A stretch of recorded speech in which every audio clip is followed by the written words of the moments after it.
নমস্কার বন্ধুরা, ফুড ক্যানভাসে আপনাদের সবাইকে স্বাগত।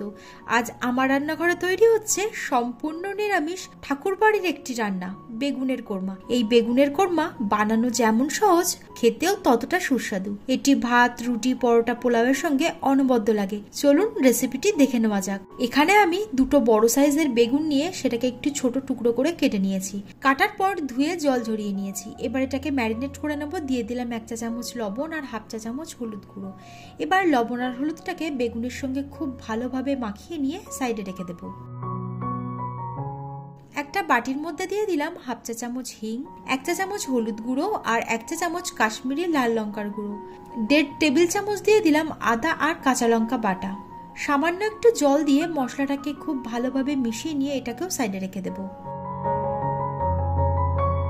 একটা বাটির মধ্যে নিয়েছি হাফ কাপ পরিমাণ টক দই। এর মধ্যে দিচ্ছি স্বাদ অনুযায়ী চিনি। এবার ভালোভাবে দইটাকে মিশিয়ে নিতে হবে। এখানে আপনারা ফ্রিজের ঠান্ডা দই কিন্তু কখনোই ব্যবহার করবেন না, তাহলে এটা যখন তেলের মধ্যে দেওয়া হবে সঙ্গে সঙ্গে কেটে যাবে।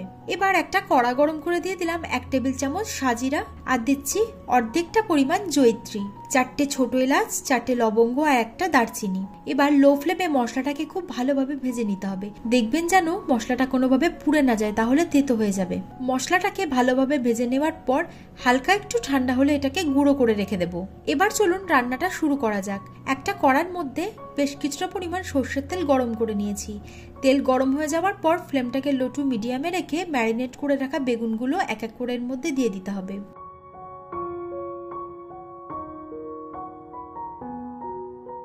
এবার মিডিয়াম ফ্লেমে বেগুনটাকে খুব ভালোভাবে ভেজে নেব। বেগুনগুলো ভাজা হয়ে যাওয়ার পর এগুলোকে তুলে একটা পাত্রে রেখে দিচ্ছি।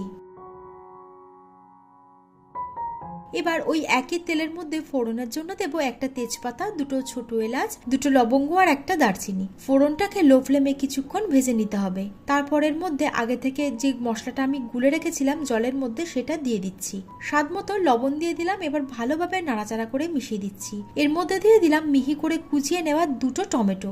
মশলাটাকে এবার লো টু মিডিয়াম ফ্লেমে রেখে খুব ভালোভাবে কষিয়ে নিতে হবে। মশলা থেকে যখন তেল ছেড়ে আসবে তখন এর মধ্যে আগে থেকে ফেটিয়ে রাখা টক দইটা দিয়ে দেব। দইটা দেওয়ার সঙ্গে সঙ্গে কিন্তু খুব ভালোভাবে নাড়াচাড়া করে দিতে হবে। মশলাটা এখানে খুব ভালোভাবে কষানো হয়ে গেছে। এবার এর মধ্যে গ্রেভির জন্য দিয়ে দিলাম গরম জল।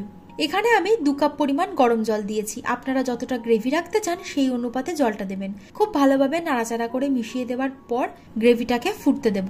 এখানে গ্রেভিটা ফুটে উঠেছে। এবার এর মধ্যে স্বাদ মতো লবণ দিয়ে দিলাম আর দিয়ে দিচ্ছি স্বাদ মতো চিনি। চিনিটা কিন্তু অবশ্যই দেবেন, যেহেতু এটা নিরামিষ রান্না। চিনি না দিলে কিন্তু টেস্ট একদমই ভালো আসবে না।